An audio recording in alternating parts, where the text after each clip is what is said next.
సంతోషంగా ఉన్నవారు బిగ్గరగా ఒకసారి యేసయ్యకు స్తోత్రం చెబుదామంటారా? అందరూ పక్కనున్న వాళ్ళకి సెకండ్ ఇచ్చి బాగున్నారా అని కొంత అడగండి. ఎలా ఉన్నారు, బాగున్నారా, సంతోషంగా ఉన్నారా అని. దేవునికి స్తోత్రం, హల్లెలూయా. దేవుని సన్నిధిలో ఆత్మీయుల యొక్క పలకరింపు ఎంతటి వారి కష్టాన్నైనా తీరుస్తుంది. అందుకనే మనము అది అలవర్చుకోవాలి. అట్లాగే దేవుని వాక్యంలో నుంచి మనము కొన్ని విషయాలు మనం నేర్చుకుందాం. ఈరోజు నేర్చుకునే అంశం యేసుక్రీస్తు ప్రభువారు ఎందుకు ఇలా మాట్లాడారు అనే అంశాన్ని మనం నేర్చుకుందాం. యేసుక్రీస్తు ప్రభువారు ఎందుకు ఇలా మాట్లాడారు అనే అంశాన్ని మనం నేర్చుకుంటూ ముందుకు వెళ్దాం. దేవునికి మహిమ కలుగును గాక. మత్తయి సువార్తలో మనం చూస్తే 10వ అధ్యాయం 37 నుంచి 39 వాక్యాల వరకు జాగ్రత్తగా పరిశీలన చేసుకుందాం. మత్తయి సువార్త 10వ అధ్యాయము 37 నుంచి మనము జాగ్రత్తగా చూద్దామండి. చూడండి, తండ్రినైనను తల్లినైనను నాకంటే ఎక్కువగా ప్రేమించువాడు నాకు పాత్రుడు కాడు. కుమారుణ్ణైనను కుమార్తెనైనను నాకంటే ఎక్కువగా ప్రేమించువాడు నాకు పాత్రుడు కాడు. తన సిలువని ఎత్తుకొని నన్ను వెంబడింపని వాడు నాకు పాత్రుడు కాడు.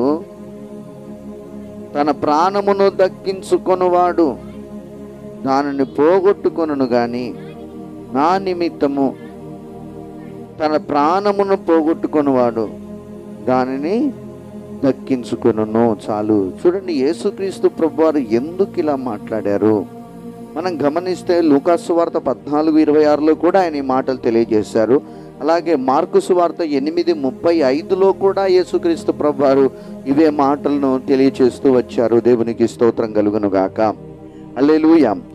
మనం గమనిస్తే యేసు నామము నిమిత్తం క్రైస్తవుడు అనుసరించవలసినవి చూద్దాం. మనము యేసు నామము నిమిత్తము క్రైస్తవుడు అనుసరించవలసినవి మనం గమనించాలి.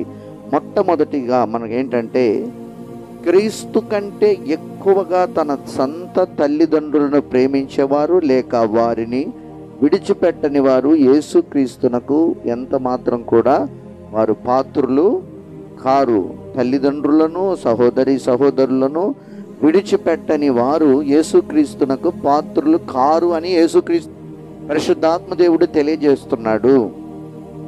ఈరోజు నా దేవుని బిడ్డలారా, మనం గమనిస్తే ఈ మాట మనం విన్నప్పుడు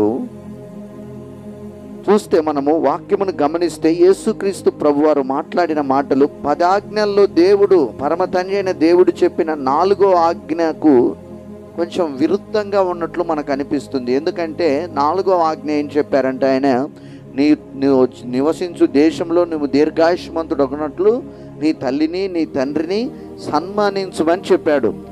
మనం గమనిస్తే సన్మానింపవలనని అక్కడ ప్రభు చెప్పిన మాటలకు విరుద్ధముగా ఈ 4వ ఆజ్ఞకు వ్యతిరేకించినట్లుగా మనకు కనిపిస్తుందన్నమాట.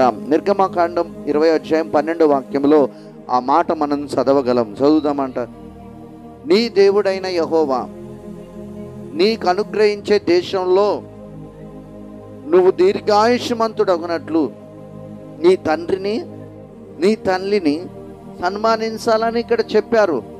ఇక్కడ యేసుక్రీస్తు ప్రభువారు అంటున్నారు మరలా ఏమని, నా నిమిత్తము. ఎవరి నిమిత్తమట?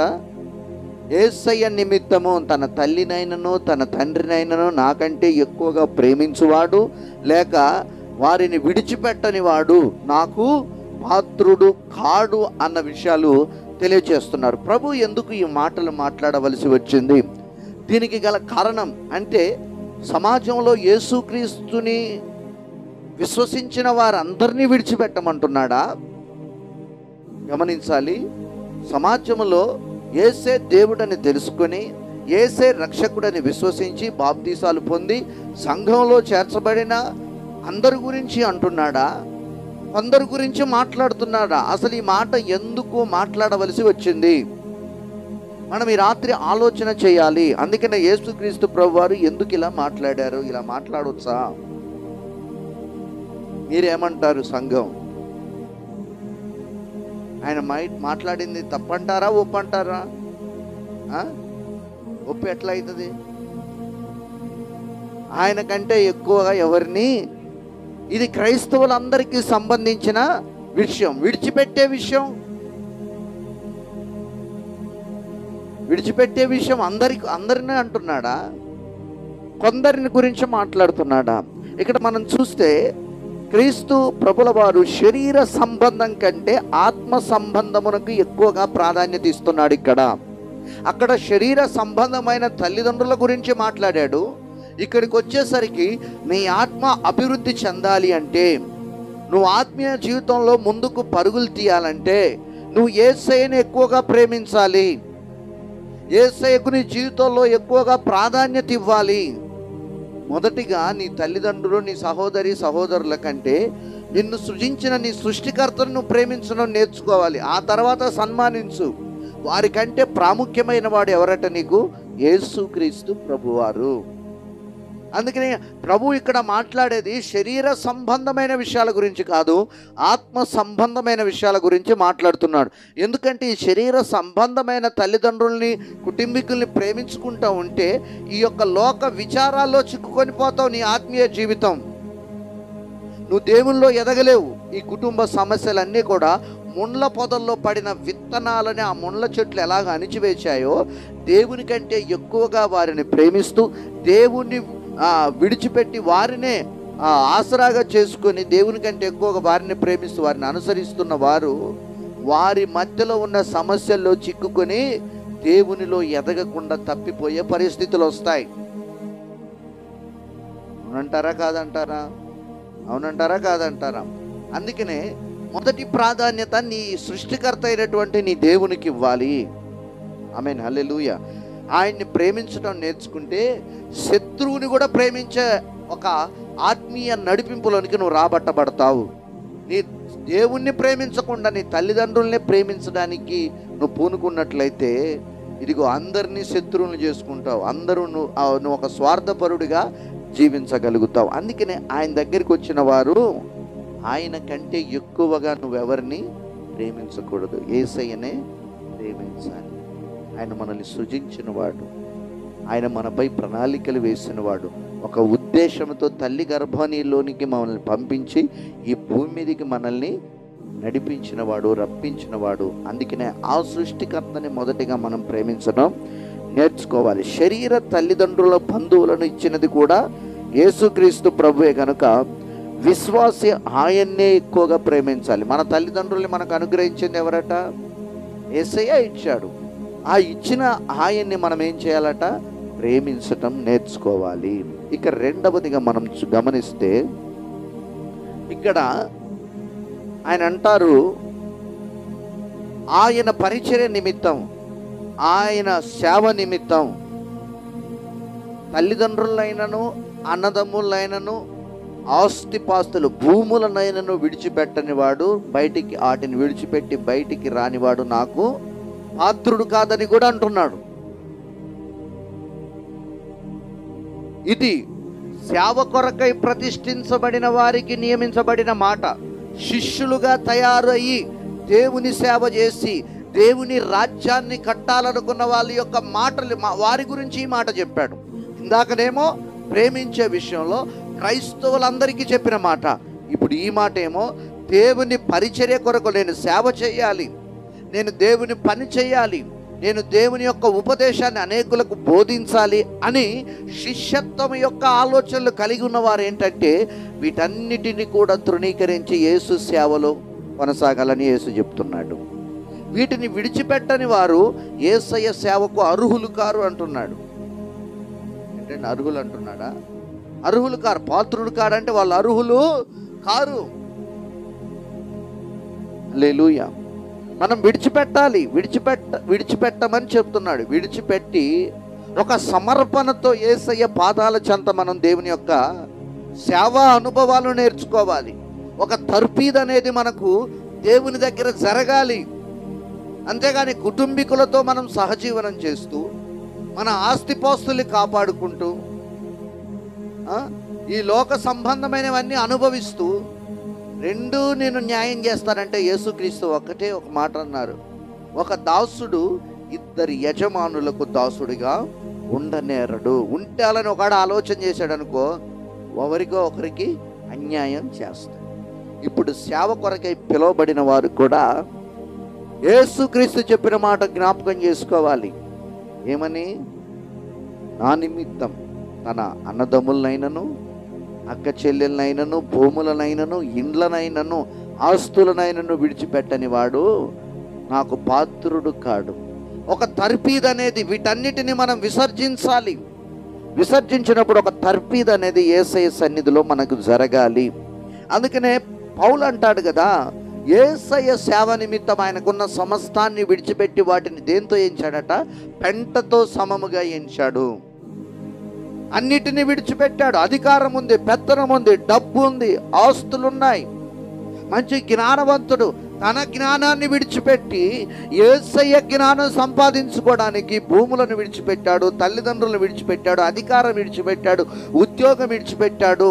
అంత దాన్ని కూడా పెంటతో ఎంచాడు. పెంట అంటే కమ్మగా వాసన వస్తుందా? కబ్బు వాసన వస్తుంది. అంటే దాన్ని చూస్తే ఆ పెంటతో సమానంగా ఎంచి 3 సంవత్సరాల పైచిలకు ఇదిగో కనుమరుగైపోయి వాటన్నిటిని విడిచి గమాలీయేలు పాదముల యొద్ద ఉన్నతమైన వేద విద్యను వాక్యాన్ని నేర్చుకున్నాడండి. చప్పట్లు కూడా దేవుని నామముపడతాం. అలా విడిచిపెట్టిన వారికే దైవ జ్ఞానం వస్తుంది. మన మూల పితరుడైనటువంటి అబ్రహామును కూడా దేవుడు అన్నాడు, నీ బంధువుల యొద్ద నుండి ఏమన్నాడు? నీ తండ్రి ఇంటి నుండి నేను చూపించు దేశానికి నువ్వు చెప్పండి బయలు. ఏమన్నాడు అబ్రహామును గమనిస్తే మనం, నీ తండ్రి ఇంటి వారిని నీ బంధువర్గాన్ని విడిచి నువ్వు రా, నేను చూపించే దేశానికి. అంటే దేవుని మాటకు లోబడి బయలుదేరిపోయాడండి. ఉన్నతమైనటువంటి లగ్జరీ లైఫ్ ఆ పట్టణములో. నేను చెప్పాను అరణ్య యాత్ర గురించి, నేను చెప్తున్నాను, మొన్న 2 వారాలు చెప్పాను, అబ్రహాం గురించి చెప్పాను. అబ్రహాము ఊరు అనేది అది ఒక మహానగరం. అప్పట్లోనే ఆ మంచి మంచి బిల్డింగ్స్, బంగ్లాలు కలిగి సకల వసతులు కలిగినటువంటి పట్టణం, ఉన్నతమైనటువంటి జీవితం అన్నీ ఉన్నాయి అబ్రహాంకి. కానీ వాటన్నిటిని కూడా విడిచిపెట్టి కేవలం యేసయ్య పని కొరకు బయలుదేరాడండి. ఈ రోజున మనం చూస్తే చాలామంది విడిచిపెట్టలేక సేవనైనా విడిచిపెడుతున్నారు, కానీ ఆస్తుపాస్తుల కోసమే సేవని విడిచిపెట్టి ఈ జీవన వ్యాపారాల్లో చిక్కుకొని పోతున్నారు. ఎక్కడ చిక్కిపోతున్నారట? జీవన వ్యాపారాల్లో చిక్కుబడిపోతున్నారు. విడవాలి. విడిచినప్పుడు యేసయ్యతో ఒక అనుభవాన్ని మనం చూస్తాం. హల్లెలూయా. ఒకప్పటి మనం సేవ విధానం చూస్తే, ఒక సేవకుడు తయారవ్వాలంటే బైబిల్ స్కూల్ లేని టైంలో ఒక వ్యక్తి సేవకు సమర్పించుకుంటే కొన్ని సంవత్సరాలు ఒక దైవజనుడి దగ్గర ఒక సమయలు వలె పరిచర్య నేర్చుకునేవాడు. అందరిని విడిచిపెట్టిపోయి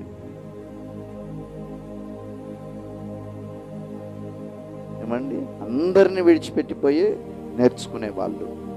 ఇప్పుడు బైబిల్ స్కూల్ వచ్చినాక రాష్ట్రాలు, పట్టణాలు, దేశాలు కూడా దాటి అందరినీ విడిచిపెట్టి ఒంటరిగా వేద విద్యను అభ్యసించి దేవుణ్ణి తెలుసుకొని వాళ్ళు బలపడి సేవ చేస్తున్నారు.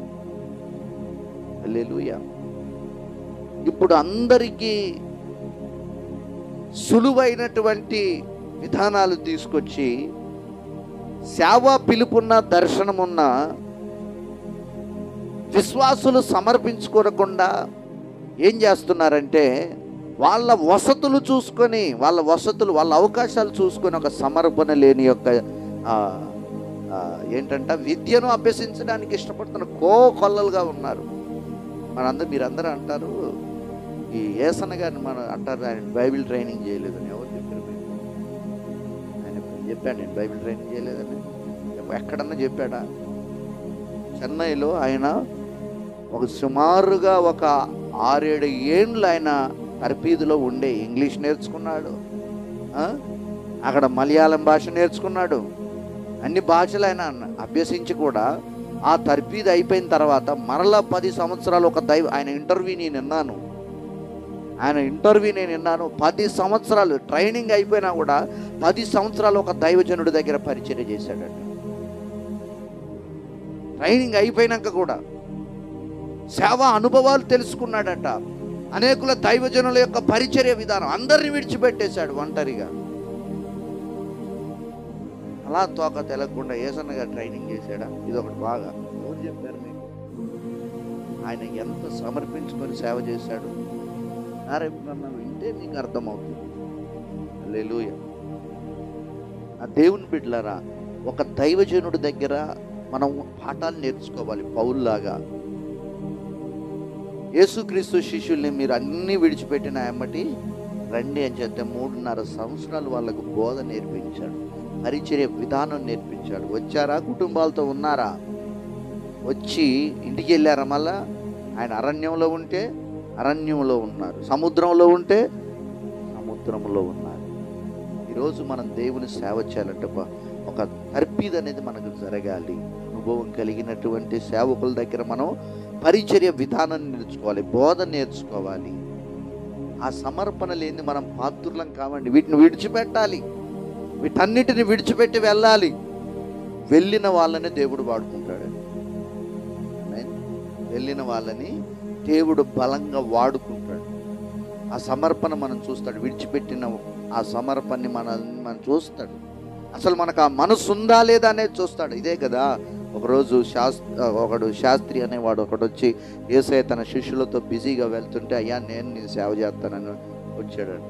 వచ్చి పక్కన ఉన్నోడితో మాట్లాడుతున్నాడట. అయ్యా మరి రాత్రికి మనము ఎక్కడ అంటే ఆడు వచ్చినోడు అనుకున్నాడు వేరేవాడు, మంచి హోటలు, మన భాషలో మంచి తిండి, రాత్రి మంచి పూటకు రకరకాల భోజనం దొరుకుద్ది. రాత్రి పరిస్థితి ఏంటయ్యా ఎక్కడయ్యా అంటే యేసయ్య ఒకటే మాట అన్నారు. ఏమనంటే, ఆకాశ పక్షులకు గూళ్ళున్నాయి, నక్కలకేమో బొరియలు ఉన్నాయి, నాకు మాత్రం మనిషి కుమారుడికి మాత్రం తల వాల్చుకోవడానికి ఖాళీ, మొత్తం సేవే అనగానే వెనకున్నోడిన్నాడు. వెనకున్నోడిని వాడికి భయం వేసి, ఊరినాయన ఏదో అనుభవించుకొని వస్తే ఇక్కడ కనీసం తల వాల్చుకోవడానికి కూడా స్థలం లేదని మాటలు చెప్తాడేంటి అని వంకేశాడు. ఏమని? అయ్యా మా నాన్న చనిపోయాడని ఇప్పుడే వార్త వచ్చింది, ఇప్పుడే జాయిన్ అయ్యి 1 గంట కాలేదు, జాయిన్ అయ్యి అరగంట కాలేదు, వేరే వ్యక్తితో మాట్లాడుతుంటే ఈ వ్యక్తి విన్నాడు. విని, అయ్యా మా నాన్న చచ్చిపోయాడు, నేను వెళ్ళి వస్తానంటే, ఆయన మృతులు అంటే విడిచిపెట్టావు నువ్వు, ఇక నువ్వు ఆలోచన చేయొద్దు. మృతులు పాతి పెట్టుకుంటారు, నువ్వైతే నన్ను వెంబడించంటే వాడు వెనక నుంచి వెనకనే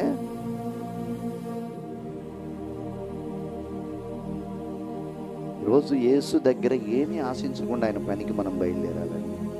ఆమేన్, హల్లెలూయా. ఏమీ ఆశించకుండా పిలిచాడు. పేతురు, యోహాను, యాకోబు, ఆంద్రయ రండి అన్నాడు. అంతే. మీతో వస్తే మాకేందన్నారా? వెంటనే వలలు విడిచిపెట్టి వచ్చేసారండి. వాళ్ళు విడిచిపెట్టారు కనుక వాళ్ళు భూమిని తల్ల క్రిందలు చేయగలిగారు. ఆ సమర్పణ. పేతురైతే భార్య ఉంది, కూతురు ఉంది, అయినా ఆలోచించకుండా సేవకి వెళ్ళిపోయాడు వాళ్ళని వదిలిపెట్టి. ఈరోజు ఈనాటి ప్రజలకు సమర్పించుకున్న చాలామంది దైవ సేవకులు సమర్పించుకున్న వాళ్ళని కూడా చెడగొడుతున్నారు. సమర్పించుకున్న వాళ్ళ తప్పు కాదు, వాళ్ళని ఒక సమర్పణలో తీసుకెళ్ళి ఒక చోట ఉంచి వాళ్ళకు పరిచర్య విధానము, ఆ విడిచిపెట్టిన యొక్క అనుభవాలు, వీళ్ళు నేర్చుకుంటున్న ఒక తీరు ఆ అనుభవంలోనికి నడిపించకుండా ఈ క్లాసులు పెట్టి, ఇవి పెట్టి, అవి పెట్టి చాలామందికి ఆ అనుభవం ఏంటంట, అనుభవం తెలియకుండా పోతుంది, ఆ భారం తెలియకుండా పోతుంది. విడిచిపెట్టాలి. పౌలు ఎందుకు విడిచిపెట్టాడు? ఎన్ని సంవత్సరాలు? 3.5 సంవత్సరాలు గమాలియేలు పాదముల యొద్ద కూర్చున్నాడంట. దేని కొరకు? పరిచర్య కొరకు, పరిచర్య లోతైన విషయాల కొరకు. ఆయన జ్ఞానం లేదా? ధర్మశాస్త్ర ఉపదేశకుడు అండి పౌలు. యేసయ్య నమ్మకం ముందు ఎవరట? ధర్మశాస్త్రాన్ని పఠించిన వాడు కనుకనే యేసు దేవుడు కాదని యేసు నమ్మిన వాళ్ళందరినీ హత్య చేయటం మొదలుపెట్టాడు. అట్లాంటోడు యేసు గురించిన సత్యాలు తెలుసుకోవడానికి గమాలియేలు పాదముల యొద్దకు వెళ్ళిపోయాడు. అందుకనే ధర్మశాస్త్రాన్ని గురించి అది అప్పటిదని పౌలు ఒక్కడే ధైర్యంగా బోధించి లేఖనాలు రచించాడు. హల్లెలూయా. అది పాత పిండి. ఎంతో పోల్చాడట, అది పాతది, ఇది క్రొత్తదని యేసే దేవుడని యూదులకు చెప్తూ వచ్చాడనమాట. ఈ సమర్పణ ఎలా వచ్చింది? విడిచిపెట్టాడు, పెంటతో ఎంచాడు. అబ్రహాము కూడా ఆ సకల వసతులు కలిగినటువంటి పట్టణాన్ని, కుటుంబీకులు, అన్నదమ్ములు, అక్క చెల్లెలను నిర్దాక్షిణంగా విడిచిపెట్టి వచ్చేసాడు. ఎక్కడుంది అడ్రస్ చెప్పలేదు దేవుడు. మళ్ళా అడ్రస్ ఏమని చెప్పాడా? చెప్పలేదు. ఆయన నేను చూపించే దేశం అన్నాడు. చిన్న పిల్లోళ్ళలాగా బయలుదేరిపోయాడు సేవకు. ఆమేన్, హల్లెలూయా. నేనైతే ఆటో ఎక్కించుకొని తీసుకెళ్ళాను అనుకో, ఇంకెంత దూరం అయ్యా, ఇంకెంత దూరం తీసుకెళ్తావయ్యా, నడువులు నొస్తున్నాయి, దుమ్ము పడుతుంది. రైసులో అంతేనా అమ్మగారు? దుమ్ము పడుతుంది, నడువులు నొస్తున్నాయి, ఇంకెంత దూరం, చిన్నగా దూలయ్యా, నడువులు గరుక్కుని అంటున్నాయి. డ్రైవింగ్ చేసేటోడికి తెలుసు పక్కెమ్మటోడు ఎవడొస్తున్నాడు, వెనకంగా ఎవడొస్తున్నాడు. చెప్పండి. ఒక గుంట తప్పించకపోతే ఇంకో గుంటలో పోయి టైర్ పడుతుంది. హల్లెలూయా. ఇవన్నీ అనుభవాలు మనకు కావాలండి. అన్నాడా? చూపించే దేశం. బయలుదేరిపోయాడు. బయలుదేరినైతే బయలుదేరిపోయాడు, వెనక్కి తిరిగి చూడలేదు. అందుకనే ఘనమైన దేవుని సేవ చేసి దేవుని స్నేహితుడు అనిపించుకున్నాడండి. అందరినీ విడిచిపెట్టి వచ్చి ఏ సేవ చేశాడట? ఘనమైన సేవ. అందరు చెప్పండి. అబ్రహాం ఏ సేవ చేశాడు దేవునికి? ఘనమైన సేవ చేసి దేవుని స్నేహితుడనే బిరుదు పొందుకున్నాడు. ఎవరట? దేవుని స్నేహితుడు. స్నేహితులే కదా భుజాల మీద భుజాలు, చేతులు వేసుకొని నడిచేది. ఎవరు నడుస్తారు? స్నేహితులే కదా.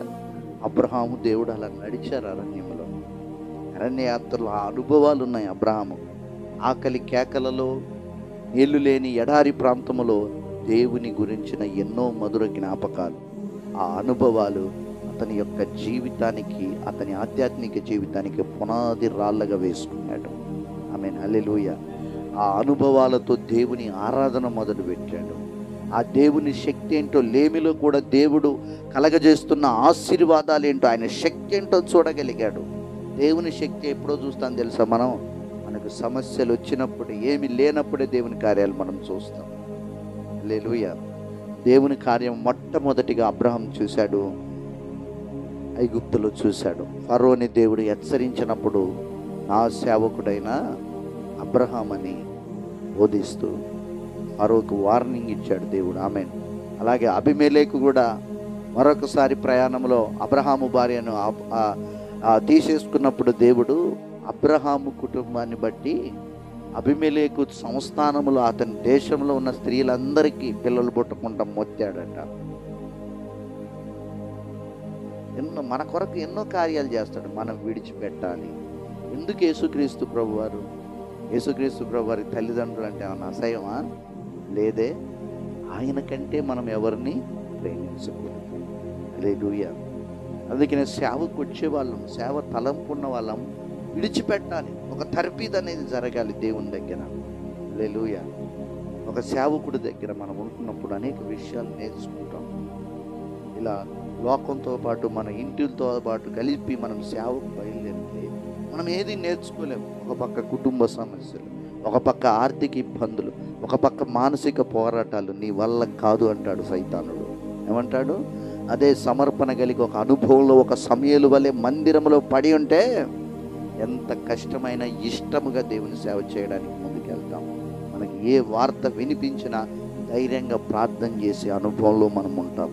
రెండవదిగా దాంట్లో మనం చూస్తే మరలా యాకోబు తల్లిని తండ్రిని విడిచాడు, కానీ రక్త సంబంధి అయిన మామను, తన భార్యలను, కుమారులను, కుమార్తెలను విడిచిపెట్టనన్ని రోజులు క్రీస్తు నిమిత్తము గాక లాభాను కోసము, అతని ఆస్తి వృద్ధి చేయటం కోసం అతడు ఇష్టపడ్డాడు. కానీ అతని జీవితంలో సమాధానము, నెమ్మది లేదు. మన పరిస్థితి కూడా ఇట్లాగే ఉంటుంది. జాగ్రత్త సంఘస్థులారా. సేవ కొరకై అలాగే విశ్వాసులుగా కొనసాగుతున్న మీరు ఇలా విడిచిపెట్టకుంటే సమాధానం ఉండదు, నెమ్మది ఉండదు. చూస్తే ఆదికాండంలో 31వ అధ్యాయం 41వ వచనం యాకోబే అంటున్నాడు ఈ మాట.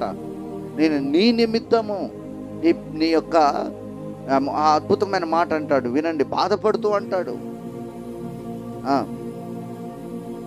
ఇది వరకు నీ ఇంటిలో 20 ఏండ్లున్నాను. ఎవరి నిమిత్తం అంట? 20 ఏండ్లు ఉన్నాడు.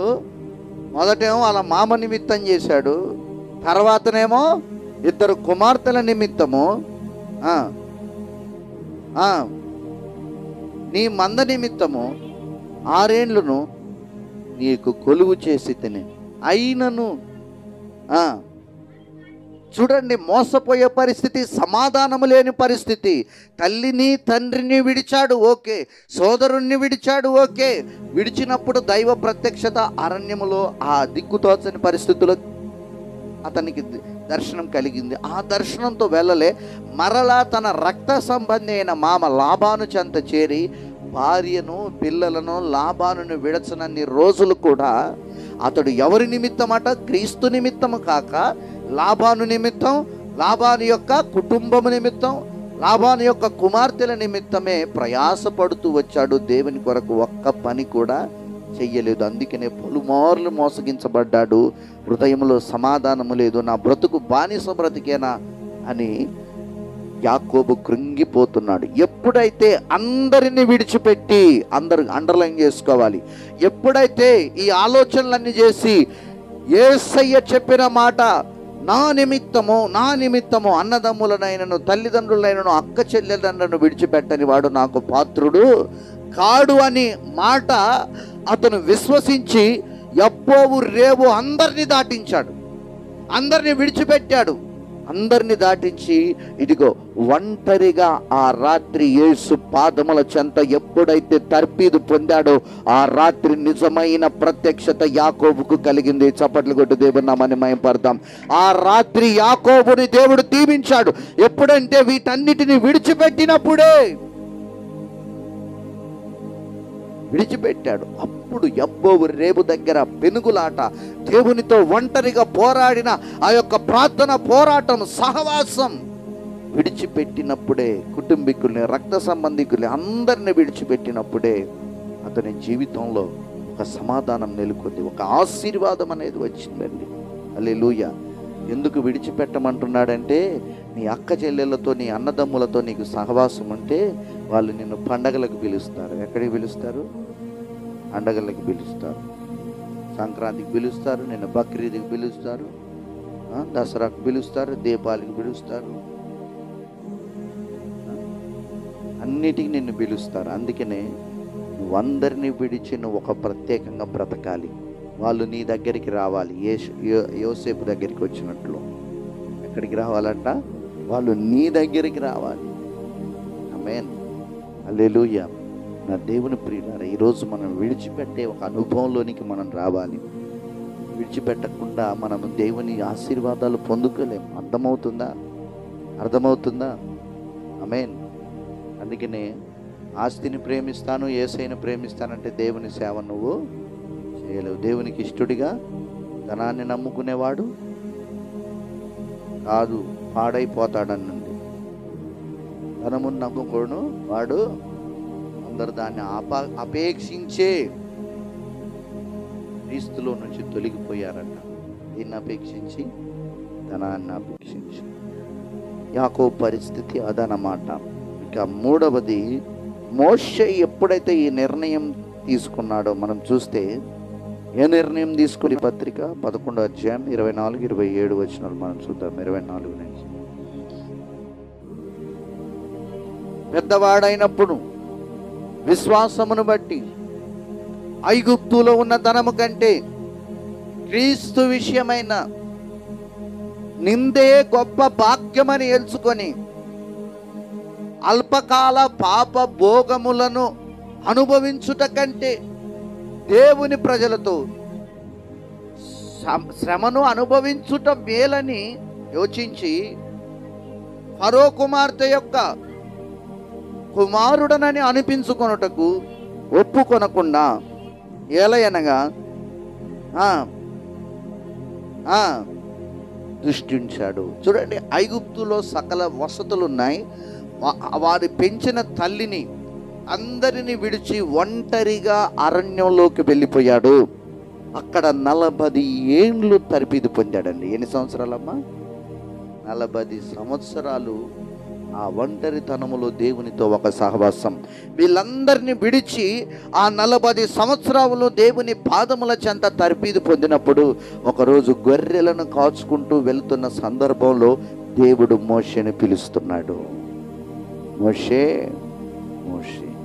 ఐగుప్తులో సకల వసతులు మోషేకున్నాయి, ధనముంది, ఫరో కుమారుడిగా ఉంటే ఇదిగో అతడు రాజయ్యే గొప్ప అవకాశాన్ని కూడా వదిలేసుకున్నాడు. అల్పకాల పాప భోగములను అనుభవించుట కంటే క్రీస్తు విషయమైన నిందను అనుభవించుట నాకు మేలు అనే ఒక గొప్ప సమర్పణ. యేసయ్య చిత్తాన్ని నెరవేర్చాడండి. ఏం చిత్తం అది? నా నిమిత్తము అన్నదమ్ములను, అక్క చెల్లెళ్ళను, ధనమును, ఆస్తులను అన్నిటిని విడిచాడా మోషే? విడిచాడు కాబట్టి చరిత్రలో నిలిపాడు దేవుడు మోషే అని. చప్పట్లు కూడా దేవుని మహిమపరుద్దాం. విడిచాడు, అన్ని పక్కన పెట్టి శూన్యంలోకి వెళ్ళిపోయాడు, దేవుని మీద ఆధారపడ్డాడు. ఆమేన్. హల్లెలూయా, హల్లెలూయా. మీకు విషయం తెలుసా? అతని పేరు నాకు ఐడియా రావట్లేదు, కానీ లోతు నివసిస్తున్న సొదొమ పట్టణంలో ఉన్న ప్రజల్ని ఇతర రాజులు వచ్చి దండయాత్ర చేసి వాళ్ళని ఓడించి పట్టుకొని పోతే అబ్రహాము తన పనివారితో వెళ్ళి ఓడించి వారిని పట్టుకొని వచ్చినప్పుడు ఆ సొదొమ పట్టణం యొక్క రాజు అన్నాడు, అయ్యా ఈ సొమ్మంతా నీకు ఇస్తాను, తీసుకో అన్నాడు. ఏమిస్తాడట? ఇది ₹1 కూడా నాకొద్దు, భవిష్యత్తులో నీ వల్లనే నేను ధనవంతున్నయ్యానని నువ్వు చెప్తావు. ఆమేన్. ఈరోజు అబ్రహాం సమర్పణ మనకుందా? ఆ రోజు దేవుని మీద ఆధారపడ్డాడు అబ్రహాం. మోషే వీటన్నిటిని వదిలిపెట్టి సేవ కొరకై బయలుదేరాడు. శిష్యులు సేవకు బయలుదేరాడు. సమూయేలు పాలు దాగే 3 సంవత్సరాల కుర్రోడు తల్లి చెప్తే సేవ కొరకై బయలుదేరి షిలోహులో ఉన్న దేవుని మందిరములో సమర్పణ కలిగి 3 సంవత్సరాల బుడ్డోడు దేవుని బలిపీఠం చెంత ఎన్నో పాఠాలు నేర్చుకున్నాడు. ఆలయములో ఎన్నో పాఠాలు నేర్చుకున్నాడు. పరిచర్యలు ఒకరోజు వచ్చింది, అందరిని విడిచిపెట్టిన సమర్పణ తాను నుంచి బెహెర్షెబా వరకు సమూయేలు పేరును దేవుడు మారుమ్రోగించాడు. చరిత్రలో అతన్ని ఒక గొప్ప ప్రవక్తగా, న్యాయాధిపతిగా దేవుడు చేశాడు. హల్లెలూయా, దేవునికి మహిమ కలుగును గాక. అలాగే మనం చూస్తే 4వదిగా ఆయన ఎవరు? సమూయేలు. 5వదిగా ఎలీషా. మనం గమనిస్తే అందరినీ విడిచి ఆడికి వచ్చాడట, సేవకు బయలుదేరాడు. ఆల్రెడీ ఆయనకు కొన్ని ఎకరాల పొలం ఉంది. బిలియనియర్ ఆయన. ఎవరంట చెప్పండి? రాజు ఎవరు? సమూయేలు ఎవరు? క్షమించండి, ఎలీషా ఎవరు? బిలియనియర్. డబ్బులు బాగా ఉన్నవాడు, ధనవంతుడు, కోట్లకు పడిగెత్తినవాడు. బిల్గేట్స్ అంటారు అన్నమాట. కోటీశ్వర్లు వేరు, లక్షాధికారులు వేరు, కోటీశ్వర్లు వేరు, బిల్గేట్స్ వేరు. అంటే ఒక దేశాన్నే వాళ్ళు కొనే స్థాయిలో ఉన్నటువంటి వ్యక్తి. అలాంటి ఒక ఆస్తిపరుడు ఎలీషా. ఆస్తి ఉందని సోమరోళ్ళలాగా 3 పూటలు తిని తండ్రి సంపాదించింది తాగుడు తగలేసే రకం కాదు. కష్టపడి ఒళ్ళొంచి నమ్మకంగా పనిచేసే ఒక నమ్మకస్తుడు ఎలీషా. అలాంటి వాడి దగ్గరికి దేవుని వాక్కు ప్రత్యక్షత వచ్చింది. అయ్యా నా పొలం పనులు చూసుకుంటా, నీ సేవ కూడా ఏలియామంటే అప్పుడప్పుడు చేస్తా అన్నాడా? చెప్పండి. పొలం పనులు చేసుకుంటా, సుతారు పని చేసుకుంటా, అప్పుడప్పుడు వస్తా, ఆదివారం వస్తా, శనివారం వస్తా, బుధవారం వస్తా అన్నాడా? ఏమన్నాడయ్యా? విడిచిపెట్టి, అయ్యా ఒక్క చిన్న అవకాశం ఇస్తే నా తల్లికి నా తండ్రికి చెప్పి వాళ్ళని వదిలిపెట్టేసి, భూమిని వదిలిపెట్టేసి వచ్చేస్తా, పానం లాగుద్దేమని తాను దున్నే ఎడ్లనే వధించి ఆ కాడి నొగలతోనే పువ్వకూర వండి పెట్టి అందరికీ పార్టీ ఇచ్చాడు. అందరు పోయి వచ్చినాక ఇస్తారు, సక్సెస్ అయినాక. మనోడు ముందే ఇచ్చాడు. అదే విశ్వాసం. ఆమేన్. అందరూ ఏమంటారు? అయ్యా మనం ఇప్పుడు ప్రార్థన పెడుతున్నాం, ఇలా అయ్యా ఉద్యోగం వస్తే ఇస్తామయ్యా తలం అంటున్నారు. రాకముందుకే ఇస్తే దేవుడు ఇస్తాడు, ఇవ్వాల్సింది. అవునా కాదా? దేవునితో డిబేట్లు పెట్టుకోవద్దు. మనం ఏదైనా చేస్తే సంపూర్ణంగా చేయాలి. చేసి పడేస్తే దేవుని కార్యాన్ని ప్రారంభిస్తాడండి. హల్లెలూయా. మనం చెయ్యాలనుకున్నది ఒక దానితో దేవునికి ముడిపెట్టొద్దు. పెట్టాలా? పెట్టకూడదు. ఎలీషా చూడండి, వెళ్ళక మునిపే వాటిపైన ఎడ్లు ఆయనకి ఎంత ప్రియమైన 12 వరకు తాను దున్నేవాడంటే అవి ఎంత ప్రేమ కలిగినాయి అతని మీద. ఉంటాయా ఉండవా? చిన్నప్పుడు మనం చూస్తే కొన్ని ఎడ్లు యజమానుడి చెప్పిన మాట వింటూ అతని బండి మీద లేకుండా నమ్మకంగా చేల్లో నుంచి ఇంటికి వచ్చే నమ్మకమైన పశువులు ఉంటాయి. అట్లాంటి ఒక పశువుల మీద మనసు లాగకుండా వాటినే వధించి అందరికీ భోజనం పెట్టించి వీటన్నిటిని వదిలిపెట్టి జీవితంలో ఇంటి మొహం చూసినట్టు రాయబడలేదు. సేవ కొరకే వెళ్ళిపోయాడు, అటే పోయాడు. ఆమేన్, హల్లెలూయా. ఈరోజు మీ పరిస్థితి ఏంటి? ఎలా ఉన్నారు? సేవ అంటే, యేసుని వెంబడించటం అంటే ఏమనుకుంటున్నారు మీరు? లోకంతో సహవాసం చేయటం అనుకుంటున్నారా? మన ఇష్టానుసారంగా బ్రతకటం అనుకుంటున్నారా? యేసయ్యను చూస్తే 40 రోజులు అరణ్యములో అందరిని విడిచిపెట్టి వెళ్ళిపోయాడు. యేసయ్యను మనం చూస్తే మనకు జన్మనిచ్చిన మరియమ్మ దగ్గరికి వెళ్ళి ఏ రోజు ఉన్న చరిత్ర మనకు కనపడదు. వాళ్ళు వచ్చి, అయ్యా మేము వచ్చాం, కొంచెం యేసయ్యను రిక్వెస్ట్ చేశారు, అపాయింట్మెంట్ ఇవన్నీ మాట్లాడటం అంటే, నా తల్లి ఎవరు, నా తండ్రి ఎవరు, ఇక్కడ ఉన్న విశ్వాసులే యేసుప్రభు అన్నాడు. మంచి పాఠాలు దేవుడి. హల్లెలూయా. ఈరోజు మనం అన్ని విడిచిపెట్టి ఆయన కొరకే వెళ్ళేవారిగా ఉందుముగాక. ఆమేన్, హల్లెలూయా. మంచిది. రాత్రి మనందరం కళ్ళు మూసుకొని, ప్రభువా ఇదిగో తండ్రి, నీ పరిచర్య అంటే, నిన్ను వెంబడించటం అంటే ఆ శాస్త్రిలాగా నేను వచ్చి ఏదో దొరుకుతుంది, ఏదో లాభాన్ని ఆపేక్షిస్తూ నేను నమ్మలేదు ప్రభువా. నా ఆత్మకు రక్షణ కలుగుతుందని ఒకరోజు దేవుని రాజ్యములో, తండ్రి నీ రాజ్యములో, ఆ సియోను సుందర పట్టణములో నన్ను నువ్వు నిలబెడతావని నేను విశ్వసించాను. కానీ సోదరి సోదరుడా, ఈ లోకములో విడిచిపెట్టవలసిన వాటిని విడిచిపెట్టకుండా యేసయ్య కంటే ఎక్కువగా మన కుటుంబీకులు మనం ప్రేమిస్తున్నామేమో, ఆయనకు చెందవలసిన మహిమను ఆయనకి ఇవ్వలేకపోతున్నామేమో. ఈరోజు ఒక మారు మనసు పొందుదాం. యాకోబు తన భార్య పిల్లల మీద మక్కువ పెంచుకొని దేవుణ్ణి ప్రేమించటం మర్చిపోయాడు, ఆరాధన మర్చిపోయాడు. పలుమార్లు మోసగించబడి ఎందుకు ఈ తప్పు జరుగుతుంది, ఎందుకు ఈ లోపమని తనను తాను పరీక్షించుకున్నప్పుడు దేవుడు తెలియజేశాడు, ఇదిగో నాకంటే ఎక్కువగా నువ్వు ఇగో ఈ గొర్రె మేకలను, నీ యొక్క కుటుంబీకుల్ని ప్రేమిస్తున్నావు, నీ రక్త సంబంధికుల్ని ప్రేమిస్తున్నావు అని దేవుడు ప్రత్యక్షత ఇచ్చినప్పుడు తన దూత ద్వారా, ఇదిగో యబ్బోవు రేవు దగ్గర వారందరిని విడిచిపెట్టేసి పోండి అని చెప్పి, ఎప్పుడైతే దేవుని సన్నిధిలో నిస్సహాయకుడిగా ఒంటరిగా, అయ్యా నీవు తప్ప నాకెవరు లేరని ఏడుస్తూ ప్రార్థన మొదలుపెట్టాడు, అప్పుడు దేవుడు దిగొచ్చి యాకోబును కౌగిలించుకొని అతన్ని దీవిస్తూ ఆశీర్వదిస్తున్నాడు. యాకోబుని బలపరుస్తూ ఉన్నాడు దేవుడు. ఇదిగో దేవుని యొక్క హస్తాన్ని బిర్రుగా పట్టేసుకున్నాడు. నన్ను వదిలిపెట్టి వెళ్ళొద్దు ప్రభా, వాళ్ళందరూ నేను విడిచిపెట్టాను, నువ్వే నాకు కావాలని ఇక ఆయన హత్తుకున్నాడు అన్నమాట, విడిచిపెట్టట్లేదు అన్నమాట. ఈరోజు మనం హత్తుకోవలసింది యేసయ్యను. ఈరోజు మనకు పిల్లలు ఉండొచ్చు, భార్య ఉండొచ్చు, భర్తలు ఉండొచ్చు, వాళ్ళ కంటే దేవునికి ఇవ్వవలసిన ప్రేమ, మహిమ, ఆరాధన నువ్వు ఇవ్వలేకపోతున్నావేమో. ఈరోజు ఇవ్వటం నేర్చుకో. ఈరోజు సోదరి సోదరుడు, సేవ అంటే మన ఇష్టానుసారంగా వెళ్ళి మనకు నచ్చినట్లుగా మనం డిజైన్ చేసుకొని చేసేది కాదు. ఈరోజు దేవుడు చెప్తున్నాడు, ఇదిగో ఒక సమర్పణతో మనం వెళ్ళిపోవాలి, ఒక సమర్పణతో వెళ్ళి నలగాలి. అరణ్యములో అనుభవాలు నేర్చుకోవాలి, అరణ్యములో యేసయ్య పాదాల చెంత పాఠాలు నేర్చుకోవాలి. ఆ అరణ్య శోధనలో కొన్ని పునాదులు మనం వేసుకునే ఒక అనుభవంలోనికి నడిపించబడాలంటే, సేవ చేయాలంటే అపోస్తలుల వలె, పౌలు వలె, అబ్రహాము వలె మనం విడిచిపెట్టవలసి, వీళ్ళందరినీ విడిచిపెట్టి బయలు వెళ్ళాలి. అది నిజమైన సేవ చేయడం యొక్క లక్షణం.